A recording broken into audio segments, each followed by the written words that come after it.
Nah, di keesokan hari itu adalah awal mula malapetaka yang mengintai dia, menjadi dia korban pesugihan, guys. Mas Heri, kamu udah makan siang belum? Kami beli soto nih, mau makan soto nggak di sini? Assalamualaikum warahmatullahi wabarakatuh. Hai guys, terima kasih telah mengklik video ini. Bagi yang belum subscribe channel ini, boleh subscribe dulu ya, biar kita semakin semangat untuk membuat video-video. Kali ini aku mau ngebahas tentang sebuah kejadian yang dimana seseorang ini mengalami hal mistis. Dia dijadikan target tumbal oleh saudaranya sendiri hingga hampir saja merenggut nyawanya. Bagaimana cerita selengkapnya? Mari kita bahas di segmen Berinding Bersama. Jadi di video kali ini aku mau ngebahas tentang sebuah kisah horor yang pernah aku dengar dan mungkin kalian juga pernah dengar ya. Tapi mau aku bahas lagi nih di video ini. Ini nih adalah sebuah cerita di mana ini dialami oleh dia. Kita panggil aja narasumber tersebut dengan nama Mas Heri ya. Mas Heri ini dia mengalami hal mistis dalam hidupnya yang membuat dia menjadi trauma, dan bahkan gak cuma dia yang merasa trauma, keluarganya pun mengalami hal trauma kalau mengingat hal tersebut ya guys. Ini dialami oleh dia di tahun 2016 guys, dan ini lokasi kejadiannya ada di Jawa Barat ya guys. Awal mula kejadiannya itu guys, kenapa dia bisa menjadi target tumbal pesugihan ini, dia ini diberikan soto dan dia makan makanan tersebut hingga menjadikan dia target tumbalnya. Oke, langsung kita bahas ya runtutan ceritanya.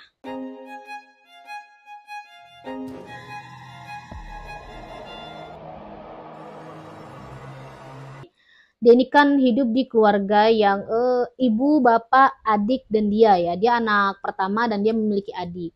Orang tuanya ini kerja di pasar guys. Sedangkan dia kerja di perkantoran perpajakan gitu guys. Nah di saat itu di hari Minggu itu dia kebetulan nggak kerja nih. Libur hari itu ya.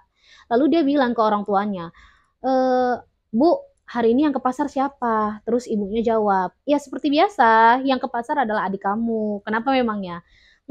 Kalau gitu aku mau ikut ke pasar deh, aku aja yang ke pasar hari ini. Dengan ibunya tapi tentu ya. Jadi maksudnya dia menggantikan adiknya saat itu. Terus orang tuanya jawab, oh ya udah nggak masalah kalau kamu mau gantiin adik kamu. Akhirnya dia ikut orang tuanya ke pasar. Lalu saat dia pergi ke pasar, bantuin orang tuanya jualan. Selesai daripada itu, dia rencana untuk pulang ke rumah bersama dengan ayahnya. Pulang dia dari pasar menuju rumah. Nah, di perjalanan dia ini ketemu sama saudaranya atau lebih tepatnya kakak daripada pelaku pesugihan tersebut yang mengakibatkan dia menjadi target tumbalnya, guys. Nah, nama kakaknya ini kita panggil aja namanya Henry ya. Dia ketemu nih sama kakaknya. Terus dia nyapa, "Hei Mas, apa kabar?" "Oh, baik." Iya Mas. Nah, dia ini sempat nawarin pekerjaan buat adiknya Mas Henry itu. Mas, gimana kabarnya Mas Adi? Nama adiknya adalah Mas Adi ya guys. Oh iya, baik Mas. Udah kerja belum Mas Adi? Belum, ini belum kerja dia, masih di rumah aja. Oh, kalau gitu gimana dia nanti suruh datang ke kantor aku.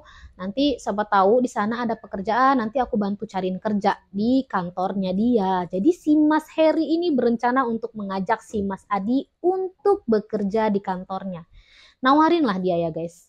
Lalu tiba-tiba bapaknya ini nyeletuk. Nggak bisa, nggak bisa, nggak bisa. Nggak ada. Jangan, nggak usah ditawarin dia kerjaan. Itu orang nggak bener. Itu orang lihat gak dia, tatoan kayak gitu, nggak bener tuh orang. Bapaknya nyeletuk gitu. Terus si Mas Heri ini bilang, aduh Pak, orang kan bisa berubah gitu kan Pak. Di depan si Mas Henry dia ngomong gitu bapaknya. Oh enggak. Kemarin aja dia tuh dikasih kerjaan sama orang, dia malah nyolong HP kawannya yang satu kerjaan sama dia. Jadi nggak bisa tuh dia kerja di situ. Terus dia diem aja nih Mas Heri, karena bapaknya udah nyerocos terus ngoceh. Akhirnya si Mas Henry bilang, ya namanya orang kan bisa berubah sih Om. Oh nggak bisa gitu Mas, nanti malah taruhannya nama anak saya ini kenapa-napa. Udahlah nanti malah jelek nama anak saya, pokoknya nggak bisa, nggak usah. Terus nih berdebat, akhirnya si Mas Heri ini ngajakin bapaknya pulang. Udahlah Pak, yuk kita pulang aja. Udah ngapain dibahas terus, ayo pulang gitu kan. Akhirnya singkat cerita mereka kembali pulang. Tapi sampai di rumah, bapaknya ini masih aja nih nyerocos, ngomong ngoceh-ngoceh. Pokoknya kamu jangan ajak dia kerja bareng kamu. Iya Pak, iya, udahlah nggak usah dibahas lagi, katanya sih Mas Heri itu. Oke, keesokan harinya, udah ya, mereka istirahat seperti biasa, tidur hingga keesokan harinya. Lalu ketika besok harinya nih, mereka tidur, istirahat seperti biasa, bangun tidur, tiba-tiba si Mas Heri ini ngedengar suara ribut-ribut di luar rumahnya.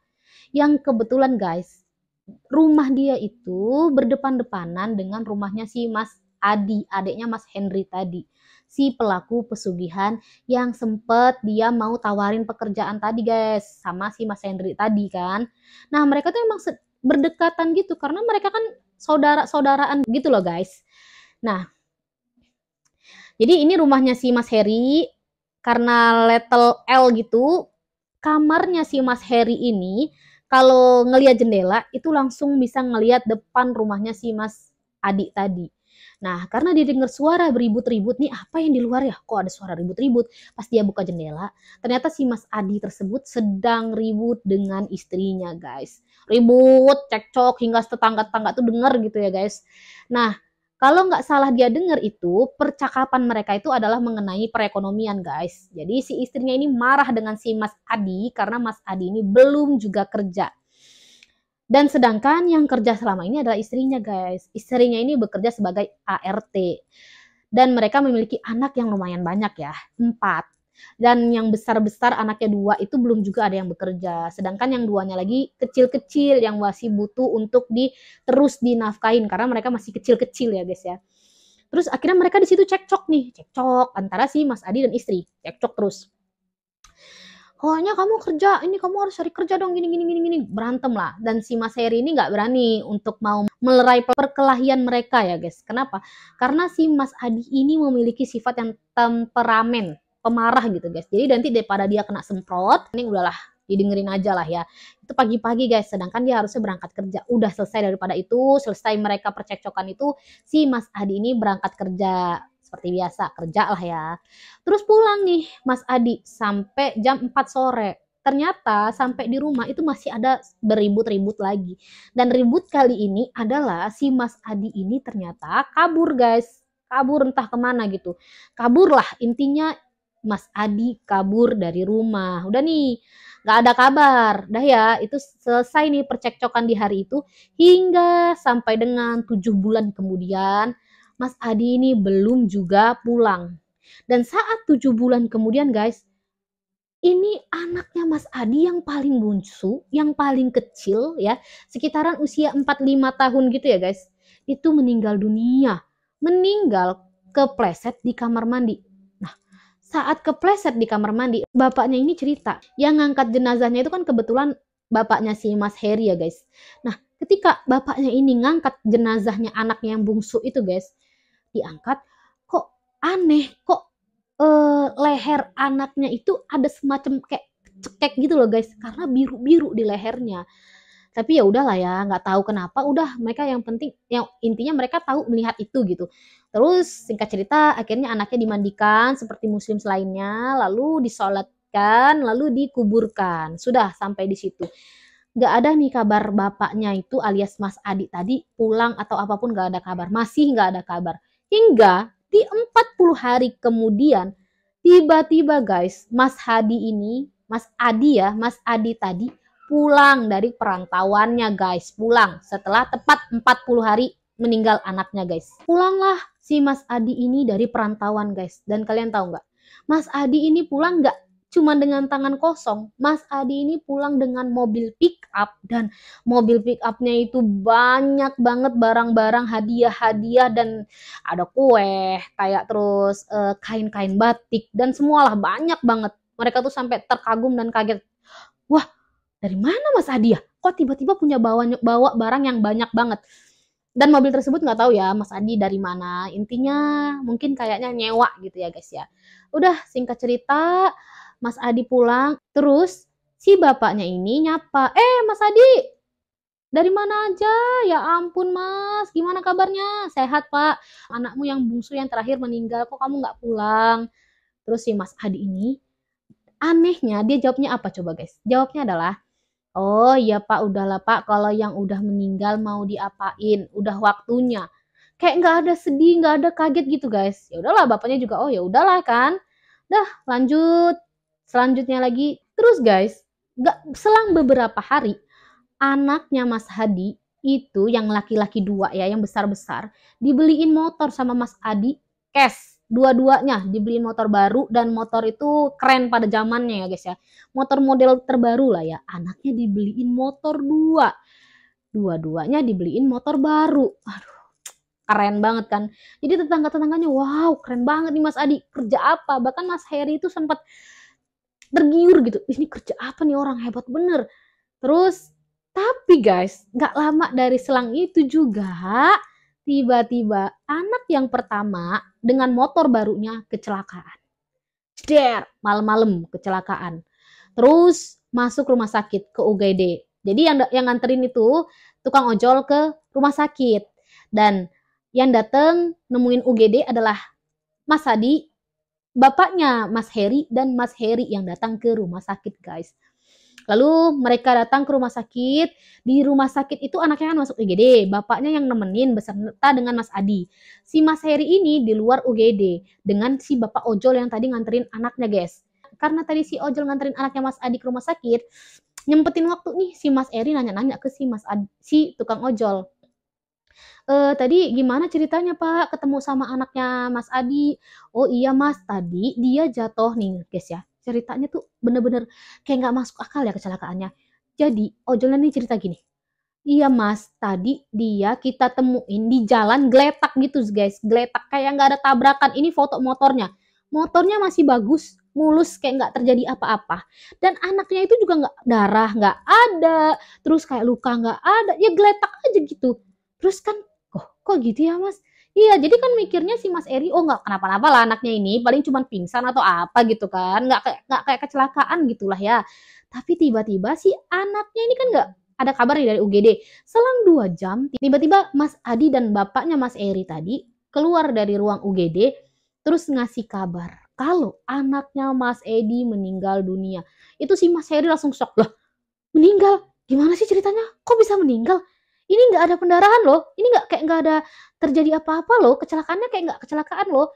Terus ngelihat mimik mukanya si Mas Adi pun nggak kayak orang yang berduka, sedih, kayak kehilangan yang mendalam gitu guys. Cuman bilang gini ke si Mas Heri, tuh sana temuin keponakan kamu untuk terakhir kalinya. Cuman bilang gitu, ya udahlah dia nemuin kan, udah selesai, pulanglah mereka guys. Lalu guys, sampainya di rumah guys, keluarganya ini minta tolong sama Mas Eri untuk nemuin tukang gali kubur biasanya yang di desa mereka lah ya guys. Sebut aja namanya dengan sebutan Mas Kun gitu ya. Mas Kun ini adalah tukang gali kubur yang biasanya di desanya guys. Terus si Mas Heri ini ditugaskan untuk hubungin Mas Kun itu bahwa besok tolong siapin kuburan dan gali kuburan untuk anaknya Mas Adi. Oke, Mas Heri ini menyanggupi. Dia di SMS nih, hubungin lah si Mas Kun itu. Dihubungin kan sama dia, Mas, minta tolong besok siapin kuburan ya buat anaknya Mas Adi meninggal dunia jam sekian, sekian, sekian, sekian. Besok tolong disiapkan ya, Mas. Oke, sudah dia WA seperti itu, tapi Mas Kun ini nggak bales, guys. Tapi dia cuma mikir, oh mungkin Mas Kun sibuk, besok bisa lah langsung saya temuin. Pasti Mas Kun juga udah baca gitu kan. Udah, selesai daripada itu, tidur, istirahat. Besoknya, guys, besoknya nih, dia ditugaskan oleh keluarganya untuk nemuin si Mas Kun itu. Oke, akhirnya dia datengin rumahnya si Mas Kun itu. Dia dateng, walaupun nggak dibalas, tapi kan didatengin ya guys. Dia dateng ke rumahnya si Mas Kun itu, terus ngetok-ngetok. Assalamualaikum, Mas Kun, Mas Kun. Itu nggak ada yang nyaut, nggak ada yang buka, nggak ada orang di rumah. Masih lagi dia balik ngetok kan. Assalamualaikum, Mas Kun, Mas Kun. Masih nggak ada yang nyaut. Sampai ada ibu-ibu yang lewat, bilang, nyari siapa Mas Eri? Ini Bu, nyari Mas Kun ada nggak ya di rumah? Oh, biasanya Mas Kun mah di belakang. Kamu langsung ke belakang aja. Kata ibu-ibu tersebut seperti itu, ngarahin dia. Akhirnya dia tanpa mikir panjang, dia pun ke belakang ya guys. Untuk berniat untuk nemuin si Mas Kun tadi. Akhirnya dia ke belakang dan bener, si Mas Kun ada di belakang, lagi duduk sambil santai, terus kayak nunduk ke bawah gitu ya guys ya. Terus si Mas Eri ini tanpa pikir panjang langsung ngomong, Mas Kun, Assalamualaikum. Waalaikumsalam. Mas minta tolong Mas, yang semalam saya SMS-in Mas Kun. Terus Mas Kun ini tiba-tiba jawab apa guys? Jawab gini, aduh Mas Eri, saya nggak bisa bantu, minta maaf bener ini Mas.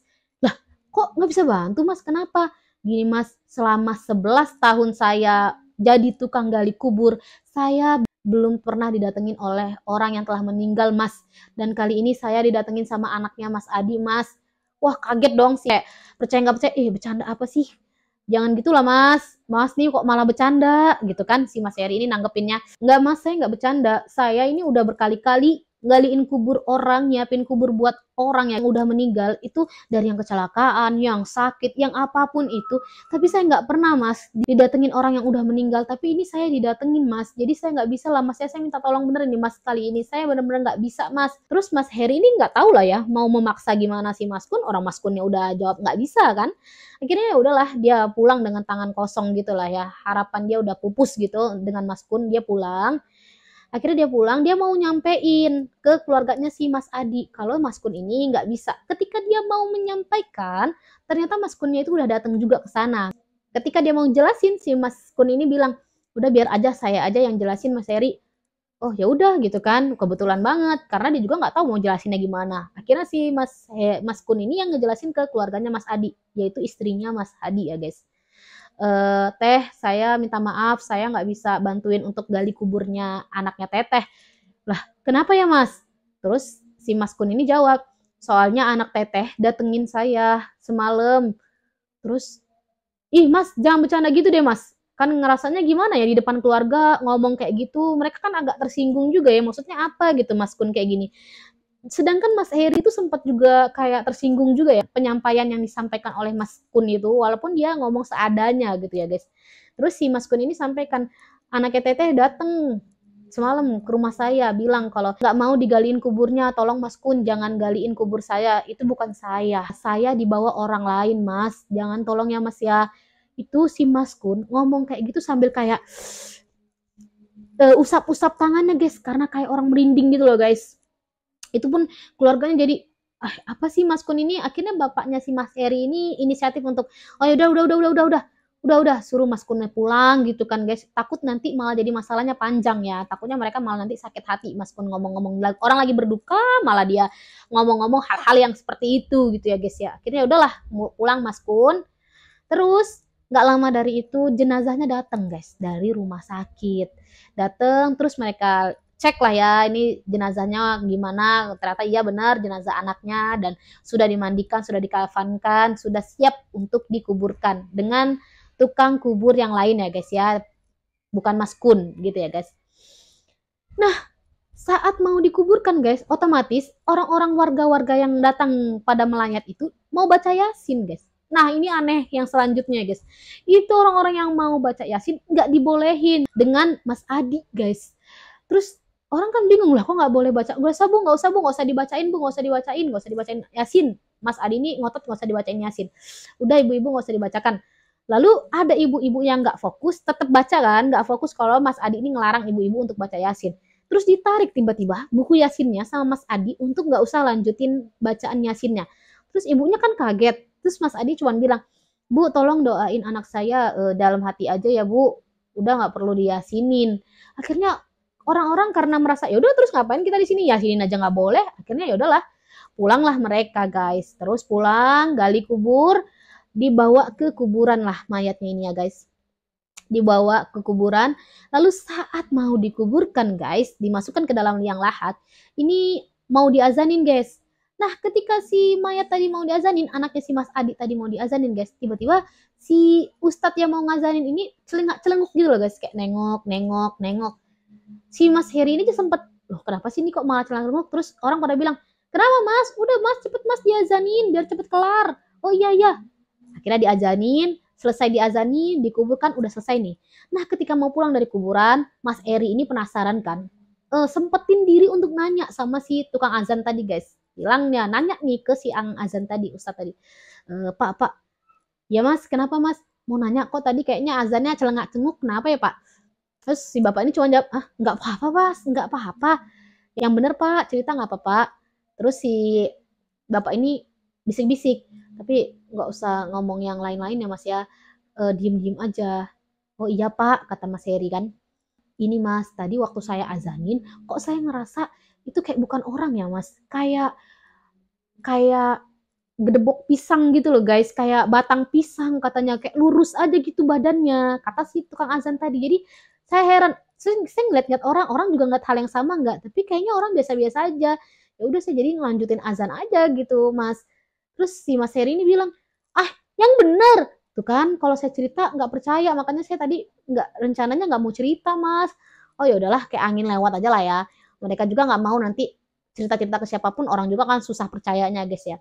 Oke, udah lanjut. Mereka pulang, selesai, mandi si Mas Eri di rumah. Nah, si Mas Eri ini rencananya udahlah mau lanjut langsung tidur aja lah. Ini kayaknya nggak akan ada pengajian juga di rumahnya, soalnya dia sini aja nggak boleh, apalagi pengajian deh kayaknya gitu. Akhirnya dia pun datengin rumahnya Mas Adi. Mas, gimana ini mau ada pengajian atau gimana? Terus si benar aja nih, Mas Adi jawab, enggak Mas, enggak usah ada pengajian apapun, enggak ada kok, udah. Oh ya udah kalau gitu kan. Udah, sampai di situ udah. Tiba-tiba guys, selang dari 3 minggu setelah anaknya meninggal guys, si Mas Adi ini ngebangun rumah. Jadi rumahnya kan awal mulanya rumahnya cuma 1 tingkat ya guys. Ini ningkat ke atas. Dan yang lebih kerennya lagi, dia beli tanah lahan kosong yang di samping rumahnya guys. Jadi rumahnya udah tingkat 2, terus punya lahan kosong. Wah, Mas Eri dan warga tuh makin kayak keren banget gitu kan. Wah, keren banget. Anak baru berduka, tapi udah bisa lagi ngebangun rumah. Mereka makin kayak, wah ini orang kerja apa ya? Kok bisa sampai kayak gini ya? Benar-benar semakin mereka jadi kayak, semakin pengen tahu lah si Mas Hari ini. Pengen lah ya kayak gitu, manusiawi lah dia kayak, apa sih jadi pengen deh kayak gini juga gitu, bermimpi dan membayang-bayangi gitu guys. Oke lanjut, si Mas Eri ini inisiatif ngomong ke bapaknya, Pak kita main yuk ke rumahnya Mas Adi, sambil lihat rumah barunya, pengen lihat loh Pak. Akhirnya bapaknya nyanggupin, ya udah yuk nggak apa-apa kalau mau ke sana, ayo main ke sana. Mereka main nih ke sana. Kebetulan si Mas Adi lagi di depan rumah, lagi santai-santai. Assalamualaikum Mas. Oh iya, weh rumahnya baru dibangun ya Mas. Boleh main nggak Mas? Masuk-masuk ke rumahnya. Oh boleh boleh. Tapi nggak usah ke dapur-dapur ya, soalnya dapurnya belum selesai. Oh iya Mas, iya, nggak apa-apa. Dan akhirnya Mas Heri ini masuk ke dalam rumahnya, sedangkan bapaknya ini ngobrol-ngobrol bareng Mas Adi guys. Nah, karena bapaknya sibuk berbincang-bincang dengan Mas Adi di depan, akhirnya Mas Heri ini karena udah diizinin untuk lihat-lihat rumah, masuklah dia ke dalam rumahnya tersebut ya. Masuk nih, wah dia terkagum, wah ini rumah yang benar-benar besar, bagus banget, keren. Sambil dia lihat-lihat, lihat-lihat, nah ada nih jiwa penasaran dia, karena tadi dia nggak boleh ke dapur, dia malah ke dapur guys. Ah mumpung si bapak lagi sibuk ngobrol sama Mas Adi, ya udahlah coba iseng-iseng ngeliat dapur, kenapa sih emangnya dapurnya belum selesainya gimana. Kalau dapur orang kaya mah dapurnya pasti keren banget ya, jadi makin penasaran dia karena dilarang itu guys. Terus dia mikir, oh iya ya, ternyata bener dapurnya emang belum selesai. Emang saat itu dapurnya belum selesai. Akhirnya dia jadi mikir lagi, oh mungkin kenapa makanya cepet banget jadi rumahnya dan tiba-tiba bisa bangun bagus dan mewah. Ternyata depannya dulu yang dimewahin, dapurnya mah belakangan. Jadi makanya dapurnya belum selesai. Dia mikir gitu guys. Terus pas dia mau balik lagi dari dapur ke depan lagi guys, tiba-tiba perjalanan dari dapur ke depan dia ngeliat di area deket dapur itu ada ruangan ya kotak gitu, terus ada pintunya, pintunya itu dicat warna hitam gitu, jadi ruangannya warna hitam, pintunya hitam, dan yang lebih anehnya di samping kiri kanan pintunya itu di kayak ada semacam payung-payung warna kuning orang Bali gitu loh guys, kayak ada 2 payungnya gitu, kalau kalian pernah lihat mungkin ya. Nah, di samping kiri kanannya ada payung itu. Nah, dia ngelihat itu tuh kayak heran, nah ini ruang apaan? Dan ruangannya itu pintunya digembok, dikunci, jadi nggak ada yang bisa masuk, nggak bisa lihat gitu. Dia mikir, ini ruang apaan? Dia sambil gerutu gitu, tapi ngomong sampai kedengeran gerutunya dia itu ke depan. Dia mikir kan, dia ngomong masih nih, ngerutu terus ngomong, ini ruang apaan ya? kok gini, ih gokil nih, aneh banget nih ruangan nih, maksudnya apa nih ruangan kayak gini nih, kok ada pintu kayak gini, kok ada payung-payungnya, wah gokil nih Mas Adi nih, kok bisa nih, dia ngoceh-ngoceh kayak gitu guys ngomongnya. Si Mas Adi ini spontan denger, terus langsung masuk, tapi dia nggak nyangka kalau Mas Adi itu bakal responnya bakal seperti itu. Mas Adi ini tiba-tiba marah, kok lancang banget ya, tiba-tiba datang ke sini, kan sudah saya bilang jangan ke dapur. Ini loh Mas, ini maksudnya apa loh Mas, kok punya ruangan kayak gini dikunci, terus ini catnya warna hitam, ini gokil banget Mas, maksudnya gimana? Bukan urusan kamu. Udah, mendingan kamu pulang aja deh.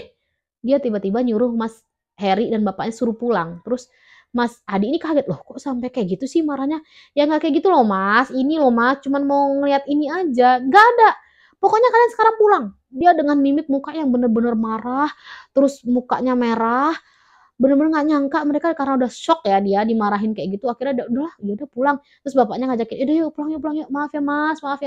Bapaknya sempat minta maaf sama Mas Adi itu ya guys, tapi Mas Adi ini cuma bilang, Pak ya udah Pak, mendingan sekarang bapak pulang ya Pak ya, tolong sekarang bapak pulang, ajakin Mas Heri untuk pulang. Dia cuma bilang kayak gitu sih Mas Adi. Akhirnya dia pulang.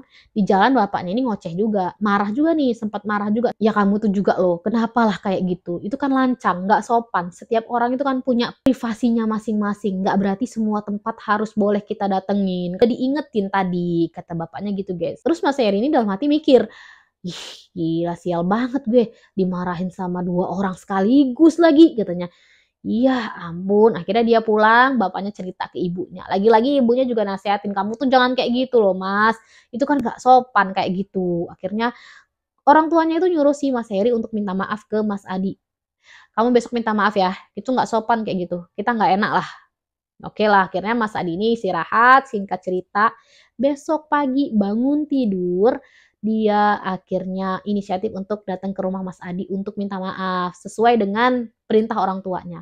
Datang nih dia ke rumahnya, kebetulan si Mas Adi ini juga lagi duduk di depan rumahnya. Duduk, datang dia, Assalamualaikum, gak dijawab guys. Assalamualaikum Mas, gak dijawab, jelas padahal saling duduk adep-adepan gitu loh. Nggak dijawab dan nggak natap matanya si Mas Adi. Jadi kayak bener-bener orang masih marah gitu.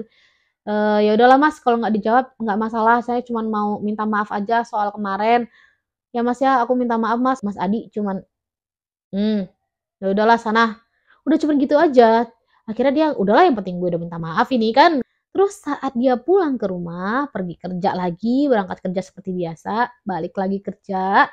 Lalu di keesokannya hari guys, tiba-tiba dia dapat telepon bosnya, dari bosnya di kantor.